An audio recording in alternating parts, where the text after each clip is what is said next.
Amém. A paz de Cristo a todos. É muita alegria de poder estar aqui nesse altar, um altar que traz muita responsabilidade. Ministrar a palavra aqui para essa igreja que está acostumada com bons alimentos. Então é uma responsabilidade muito grande. Eu confesso que tive algumas dúvidas sobre o que trazer para a igreja, mas Deus colocou no meu coração sobre um tema em que eu fui ministrado, e eu sempre acreditei que você deve ministrar sobre aquilo que você é ministrado, porque a palavra ela primeiro tem que passar por você para depois alcançar a outro. E eu fiquei bem atento e ligado com o Senhor e pude perceber nas ministrações da Cris, na ministração do Evandro e por surpresa na ministração do Vinícius, que desapareceu, estava ali, deu uma ida ali, na ministração do Vinícius, e tudo veio de encontro ao mesmo tema. Todas as ministrações falaram absolutamente da mesma coisa, e eu me sinto muito feliz. O pastor Júlio me boicotou, mas eu queria que o Ministério de Louvor voltasse, eu queria matar um pouquinho a saudade aqui. Dá um pouquinho do teclado aqui para mim, João Vitor. Nosso batera tem?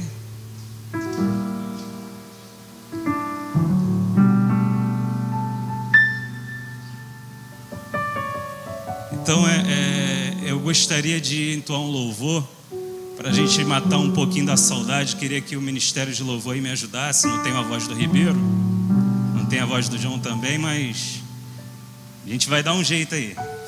Vamos chegar ao...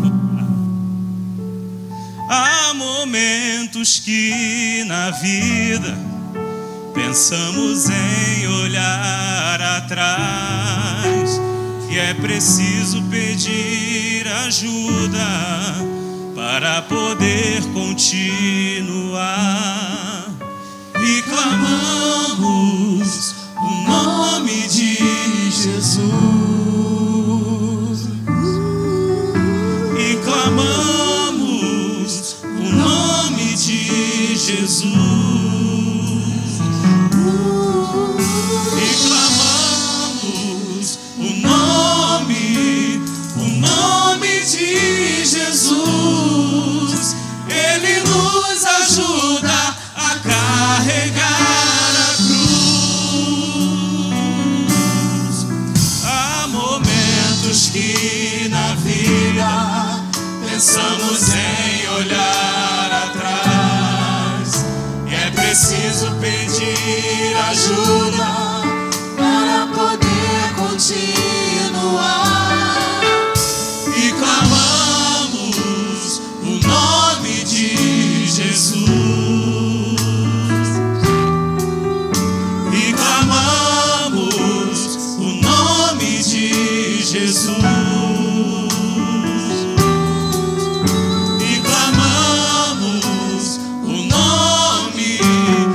nome de Jesus.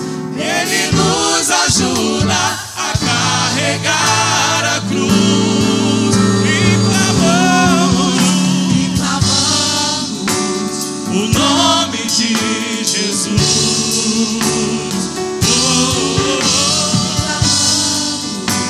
O nome de Jesus. E clamamos o nome de Jesus. Ele nos ajuda a carregar a cruz. E clamamos o nome de Jesus.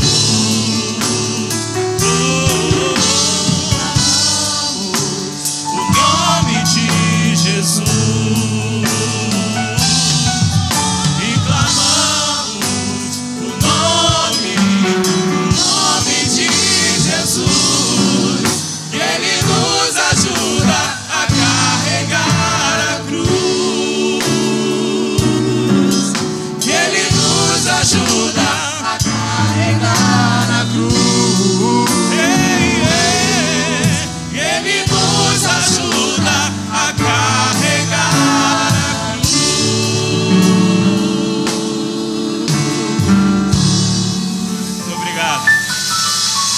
foi o pastor Marcelo, mas deu para lembrar um pouquinho, né?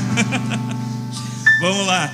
Eu gostaria que, por favor, você me ajudasse, colocasse em 1 Samuel, no capítulo 7, a partir do versículo 5.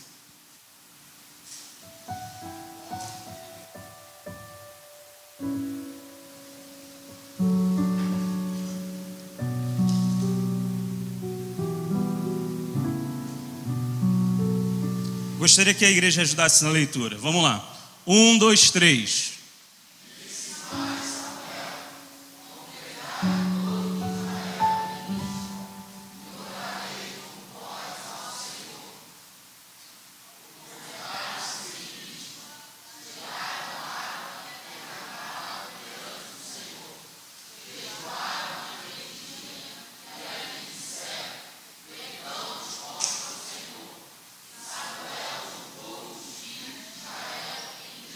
Seguinte.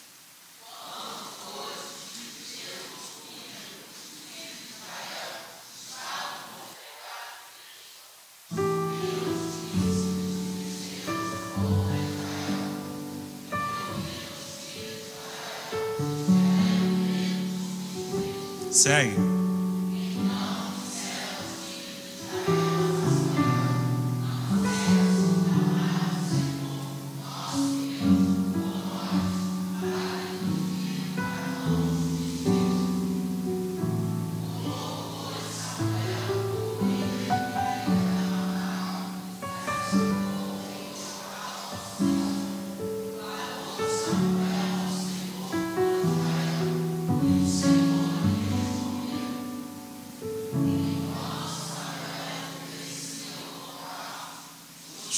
Chegaram à peleja.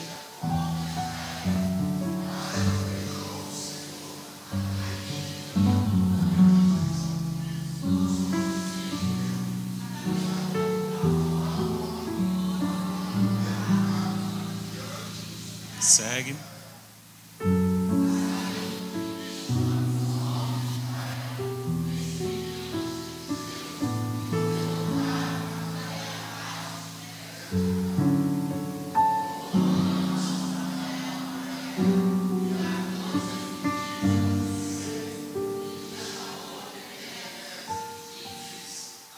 Até aí.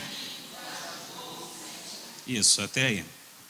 O que eu começo a entender nesse capítulo de 1 Samuel? Aqui o povo, ele vinha já de uma sucessão de guerras contra os filisteus. Os filisteus, em algumas determinadas ocasiões, vinha derrotando o povo de Israel. A primeira vez, Israel teve algumas baixas. Na segunda vez, Israel teve 30 mil homens abatidos. Então foi um número bastante significante para Israel. Então o povo, ele começa a se atemorizar pelos fatos ocorridos, pelo que tinha acontecido nessa história recente do seu povo. Então eles correm para Samuel, para que Samuel haja de alguma coisa com relação a Deus, para que pergunte a Deus o que está acontecendo e o que poderia resolver o problema do povo. E aí a gente vê uma situação bem clara, que Samuel congrega o povo em Mispa, coloca o povo para clamar junto com ele. E aí o fato que me chama a atenção, nesse momento em que o povo já entendia não ter mais recurso, o povo não tinha mais como se virar sozinho, não tinha força para guerrear, ele clama ao Senhor, se prostra e reconhece a sua pequenez diante de Deus. Eles reconhecem que são pecadores diante do Senhor. Eles colocam ali os seus pecados na mesa, oferecem para Deus e pedem para que o Senhor seja misericordioso.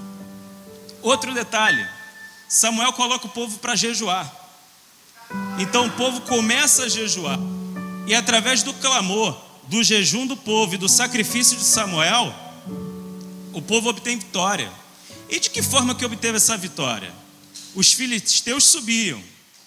Quando os filisteus vinham subindo, o povo de Israel já começou a se atemorizar mais e mais, Porque das duas últimas vezes os filisteus tinham arrasado o povo de Israel. Então eles começam a clamar intensivamente. E o Senhor do céu começa a ouvir o clamor de Israel. Quando o Senhor começa a ouvir o clamor de Israel, à medida que os filisteus vinham subindo, quando eles chegaram próximos do acampamento do povo de Israel, o próprio Senhor fez subir como um estampido. O que é esse estampido? É um estrondo violento. É um trovão, à medida que os filisteus que iam subindo foram nocauteados sem receber nenhum golpe. Nenhum golpe foi desferido. Mas, Guilherme, o que você está querendo dizer comigo com isso? Houve um trovão ensurdecedor, a ponto de nocautear alguém. Alguém fica totalmente imóvel. Mas o povo de Israel não ouviu? Não, porque o ataque do Senhor é direcionado. Deus, quando você clama a Ele, Ele direciona o alvo que Ele quer atingir em teu favor. E foi isso que o Senhor fez em favor do povo de Israel, em favor dos seus filhos. Ele ensurdece os filisteus, deixa nocauteados. Quando o povo de Israel, que já não tem mais recurso, não foi com lança, ninguém foi com lança, ninguém foi com espada, ninguém estava ali para guerrear nada, porque eles não tinham mais poder de guerra. Ele encontra os filisteus caídos. Aí o povo vem e passa por cima dos filisteus. Só que a história não para aí não. Samuel, ele volta para sua casa e a Bíblia vai dizer que por algum tempo, eu acredito que por muitos anos, Israel esteve em paz, nada acontecia no povo de Israel, no povoado, estava tudo certo. Samuel continuava a julgar o povo, continuava a ensinar, continuava a orientar. Só que aí veio na ideia do povo, na verdade, porque estava ali muito quietinho, e Samuel, que já chegava aí a sua aposentadoria, Samuel, que chegava ali a sua aposentadoria, o que ele faz? Ele indica os seus filhos para que julgassem o povo em seu lugar. Mas assim, aleatoriamente, a Bíblia não vai dizer, mas eu vou dizer para os senhores. Samuel ensinou seus filhos. Quando Samuel estava julgando o povo, quando Samuel estava julgando a causa do seu povo, os filhos estavam perto. Samuel ensinou os seus filhos como deveria fazer. E por muito tempo, os filhos de Samuel, que já julgavam o povo, eles começavam a atribuir fama. Como aqui nós podemos dizer, quando um filho se assemelha do pai, nossa, ele fala como Samuel. Caramba, olha lá, eles julgam como Samuel, eles verdadeiramente são como Samuel. Então os filhos de Samuel, eles conseguem o quê? A confiança do povo, a confiança do julgamento do povo. Só que mais para frente, os filhos de Samuel vão deixar bem claro que não são como Samuel. Porque agora, os filhos de Samuel despertam os desejos de se beneficiarem da posição que tinham. E o que eles começam a fazer? Negociar os seus julgamentos. Agora o julgamento que era imparcial, ele começa a ser parcial. Ele começa a receber uma ovelha, ele começa a receber um boi uruguaio, ele começa uma picanha argentina. Era por isso, Márcio. Eles estavam trocando o julgamento sensato por subornos. Os filhos de Samuel começam a aceitar suborno. Você lembra disso lá atrás? Filho de profeta, Ofni e Finéias faziam a mesma coisa. E o Senhor mesmo se encarregou de cuidar de Eli e dos seus filhos. Só que aqui o povo não teve paciência, não esperou o Senhor cuidar dos filhos de Samuel. O povo, junto com os seus anciões, eles se reúnem, obviamente que já era falado no meio do povoado, e os anciões só reproduziram a voz do povo. Eles decidiram que teriam que ter um rei, porque as outras nações tinham rei, e eles queriam ter rei também. Nós precisamos de um rei que julgue as nossas causas e que guerreie as nossas guerras. Se os outros povos têm rei, nós queremos um rei também. A Bíblia vai dizer que Samuel não ouviu com bons ouvidos. essa sugestão do povo. Aí o Senhor vai dizer para Samuel: Samuel, fica tranquilo, eles não estão te rejeitando, eles estão me rejeitando, porque eu era o rei de Israel, mas agora eles querem uma outra pessoa como rei. Então faz tudo como o povo te pediu, vai lá e dê um rei ao povo. Samuel vem detalhando todas as coisas que aconteceriam com o povo se tivesse um rei. Se você tem um filho, você não tem mais um filho, o seu filho vai servir o rei. Se você tem serviço, você não tem mais servidores, seus servidores também vão servir ao rei. Tudo que você tiver, você vai ter que repartir com o rei para manter o reinado. E mesmo assim os anciãos disseram: dá-nos um rei. Então mais à frente, um jovem da menor tribo de Israel, a tribo de Benjamim, as jumentas do seu pai são perdidas, e o pai determina que ele vá ao encontro das jumentas. Ele foi ao encontro das jumentas com um servo. Passou um dia, ele não encontra as jumentas. Passou 2 dias, ele não encontra as jumentas. Passou 3 dias, ele não encontra as jumentas. Então ele teve uma ideia: é melhor que nós voltemos, porque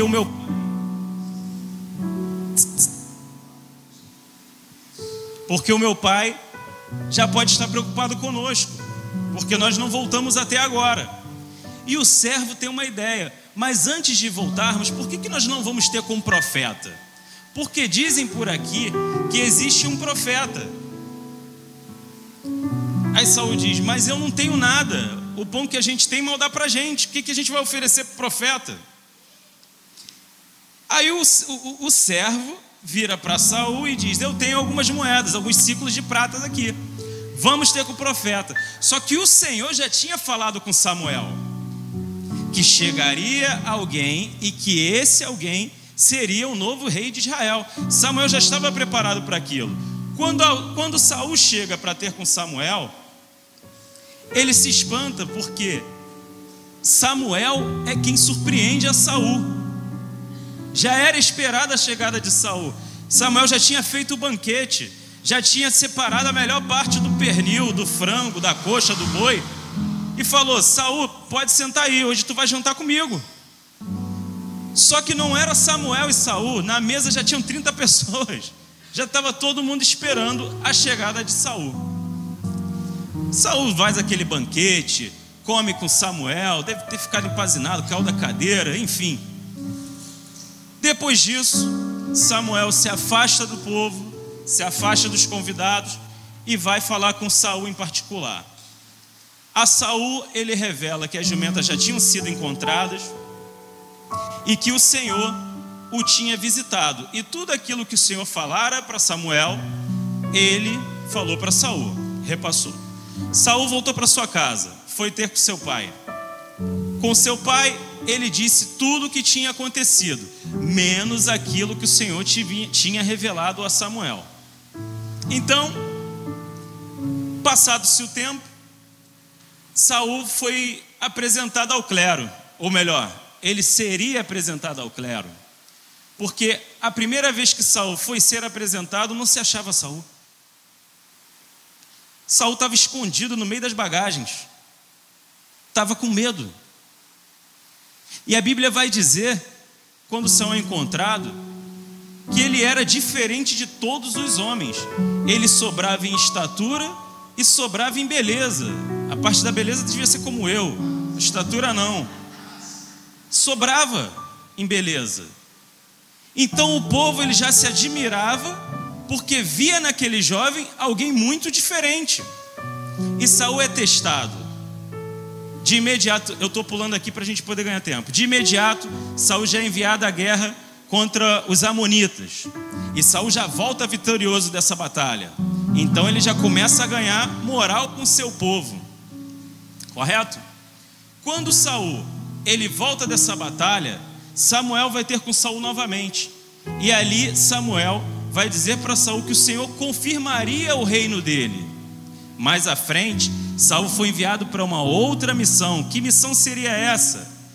Acabar com os amonitas. Amonitas ou amalequitas? Com os amalequitas. Por que os amalequitas? Porque repentinamente o Senhor resolveu que Saul teria que destruir todo o povo de Amaleque. Simplesmente porque quando Israel foi sair do Egito, esse povo dificultou a saída de Israel do Egito. Então o Senhor, para corrigir esse povo, ordenou a Saul que exterminasse com tudo desse povoado. E Saul vai, junto com seu povo. Só que agora Saul vai, mata, destrói tudo, mas o que tinha de bom dos bois, das ovelhas e até o próprio rei, Saul poupou. Saul quis fazer política da boa vizinhança com aqueles que o cercavam. Porque a Bíblia também não vai dizer, mas eu vou conjecturar sobre isso. Saul não decidiu repentinamente desobedecer uma direção. Houve os mais experientes, os mais velhos, que levaram Saul a tomar essa decisão. Mas Saul, por que a gente não pode ficar com isso aqui, se isso aqui é tão bom? Isso aqui é valioso pra caramba, Saul. Se a gente chegar com Israel aqui, com isso aqui, olha a moral que a gente vai ter. E Saul fraquejou na sua mente e cedeu ao capricho do povo. Voltou com o melhor do gado e voltou com o rei. Quando Samuel vai ter com Saul, Samuel já sabia o que tinha acontecido. E Saul vem ter depressa com Samuel, correndo. Ele encontra Samuel antes que Samuel se aproximasse e diz: fiz a tudo que o Senhor, teu Deus, ordenou que fizesse. Ô Samuel, mas se tu fez, que mugido é esse aí? Que balido é esse aí de boi? Estou ouvindo cabra, estou ouvindo cordeiro, ovelha. Mas que barulhada é essa? Não, é porque o povo quis poupar esse melhor para que a gente sacrificasse o Senhor teu Deus. Aí eu poupei e trouxe para a gente sacrificar. Saul desobedece a ordem direta do Senhor. E quando Samuel questiona Saul sobre o que tiver acontecido, Saul não diz para Samuel: eu tomei essa atitude porque entendi dessa forma. Não, Saul usou uma desculpa, dizendo que o povo levou a fazer e que aquilo que o povo levou a fazer era para adorar a Deus, para sacrificar o Senhor. E Samuel vai repreender Saul mais uma vez e vai dizer para ele: o Senhor tem tanto prazer em sacrifício, como tem prazer em que lhe obedeçam a sua palavra. Eis que é melhor obedecer do que sacrificar. E Saul, mais uma vez, vai pedir a Samuel que interceda ao Senhor por ele. Mas agora o Senhor já tinha dito para Samuel que o reinado não era mais de Saul. Saul já tinha perdido o seu reinado ali, não era o reino.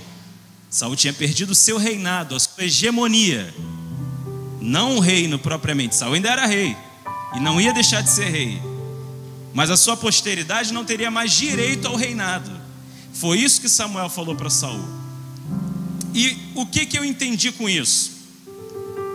E aqui eu começo a passar para os irmãos sobre o tema daquilo que eu gostaria de falar. Todas as vezes em que o povo de Israel, ou até mesmo Saul representando o povo de Israel, esteve dependente do Senhor, o povo prosperou. Todas as vezes em que o povo quis colocar as suas mãos para resolver as suas guerras, ou resolver suas próprias mazelas, o povo pereceu. E pereceu de forma dura, vil e cruel. A última derrota antes da oração em Mispa foram mais de 30 mil homens. Um número absurdamente significativo. Agora Saul, ele se encontra desesperado, porque Samuel acabou de dizer para ele que o reino dele já foi passado para outro, e Saul fica com vergonha de se apresentar diante do povo nessa situação. Ele agarra nos pés de Samuel e insiste: Samuel, mas não vai embora então, vem comigo e vamos adorar o Senhor. Samuel: não, eu não tenho mais nada com você. Em outras palavras, o Senhor já te rejeitou, o que eu vou ter contigo? E Saul insiste mais uma vez. Samuel vai com ele, adora o Senhor. E a Bíblia vai dizer que desse dia até a morte de Saul, Samuel nunca mais viu Saul. Essa foi a última vez que Samuel viu a Saul. Pulando mais um pouquinho da história, como os irmãos já conhecem, o Senhor direcionou a Samuel para que ungisse Davi a rei de Israel. E daí a Davi se tornar rei, teve uma longa jornada. Davi derrotou um urso, Davi derrotou um leão, Davi derrotou um gigante, Davi lutou batalhas, o povo cantava, Saul matou seus milhares, mas Davi matou seus 10 milhares. E isso ia despertando sentimentos de inveja, né, em Saul, porque Saul ainda tinha a palavra lá de trás que o reinado já não era mais dele. E o que eu quero colocar entre a diferença de um e de outro? Eu vi um corte, a Suelen sabe que eu vejo muitos esses cortes de Instagram, algumas mensagens, e uma mensagem me chamou muito a atenção, e eu vim reproduzir essa mensagem também, porque Saul, a diferença entre Davi e Saul é a seguinte: não é só que Davi tinha um coração contrito, não era que Davi pecava, se arrependia, como a gente já conversou várias vezes. Davi pecava, se arrependia e depois ia lá e se arrependia. Não tem nada a ver com isso. A verdade é que Davi sabia exatamente o que ele queria e sabia exatamente o que deveria valorizar. Quando Saul foi achado em erro, quando Saul foi achado em pecado, vamos assim dizer, Saul não se preocupou com o que estava perdendo. Ele se preocupou com as coisas que estavam perdendo. Ele estava preocupado com o reino. Ele não queria abrir mão daquilo que ele já tinha conquistado. Já Davi é diferente. Quando Davi ele é achado em erro, o que Davi exclama? Senhor, pode tirar o reino, tira o reino, pode tirar tudo, tira o dinheiro, tira os carros, tira tudo que tiver, só não tira a tua presença. Então Davi ele sabe exatamente o que é importante para ele, é a presença do Senhor. Aquilo que Saul não valorizou. Saul não valorizava a presença do Senhor, e isso é que fez diferença na vida de Davi. Davi foi um homem segundo o coração porque valorizava a presença. Não há nada mais importante do que a presença do Senhor na nossa vida. E o que eu entendo por isso? Quando eu me submeto à vontade do Senhor, quando eu vivo uma vida de dependência clara do Senhor, é o Senhor que batalha as minhas guerras, é o Senhor que luta as minhas guerras. Eu estou com um problema, não consigo resolver. Se você estiver dependente do Senhor, Ele vai resolver por você, Ele vai entrar na sua frente. E isso, falar de dependência é muito poético, é muito legal, mas é absurdamente difícil de se viver. Pô, Guilherme, mas por que você está falando isso? Sim, eu te provo que é isso. Quantas vezes você, como é que eu vou te dizer, você está contra a parede, está com a faca no pescoço, está com alguém te enforcando, e a primeira situação que você faz, a sua primeira atitude é pegar o telefone para achar a solução. É ou não é? Estou errado? A nossa primeira atitude é abrir o WhatsApp. Eu vou procurar fulano, eu vou procurar ciclano, ou eu vou abrir o meu internet bank, eu vou ver se o empréstimo está liberado. Essas são as nossas primeiras atitudes, porque é do homem tentar resolver com as suas próprias mãos. Mas a Bíblia também vai dizer que maldito é o homem que confia no homem e dele faz o seu braço forte. Todos os problemas de Israel, todos os problemas de Saul se resumem a isso. No momento em que Israel depende única e exclusivamente do Senhor, ele tem solução e encontra paz. No momento em que Israel acha que suas próprias forças são suficientes para te tirar do problema, ele encontra dissolução. Me fugiu a palavra. Ele encontra problemas, ele encontra agrulhas e ele encontra morte. É isso que Israel encontra quando ele sai da dependência do Senhor. O que eu entendo mais uma vez com isso?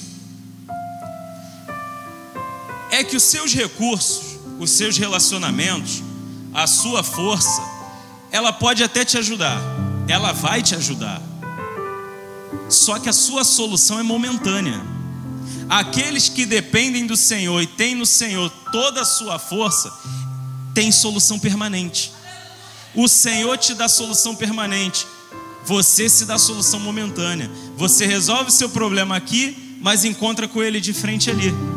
Quando o Senhor resolve o seu problema, assim como Israel, você encontra paz. E é disso que eu vim falar nessa noite. Vim falar primeiro para mim e vim falar para vocês.